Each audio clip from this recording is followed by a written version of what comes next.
Ma olen seda kuulnud ja ma ei mäleta. Sa tead sukast asja kohe oskasid siin ladada. Püks plahvatab. Püksid plahvatas, ei tea.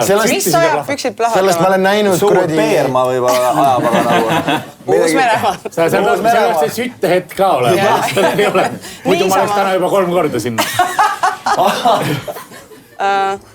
Mis see aasta oli? 1930-ndatel oli see. Okei, 30-ndatel. Aga mis tuleb pähe siin, kui sa mõtled 30-ndate peale, mõtled Uus-Meremaa farmerite peale? Ei, no midagi ei tule pähe, sellest probleem ongi. Just nii kui see ajaloo sõna tuli ka, siis mul tuli lihtsalt see pähe, kuidas aga mõtle ajalugu sealt korra välja. Aga mõtle lihtsalt farmerite peale. Lihtsalt farmerid Uus-Meremaal. See võiks tänapäeval ka juhtuda lihtsalt. Võiks, jah? Võiks, tehniliselt võiks. Aga siis äkki täna need soodat ei pane sinna pessu ju? No nad pidid olema, ma arvan, koos mingi asjaga, et nad plahvataks ikka. Mingi lima või mingisuguse... Lima? Võib-olla bensiiniga koos. Bensiiniga koos nagu.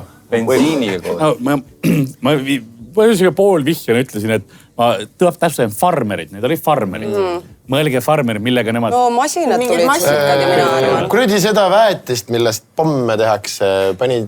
Kuradi väetist läks püksi ja... Tead, see on õige vastus. See on õige vastus.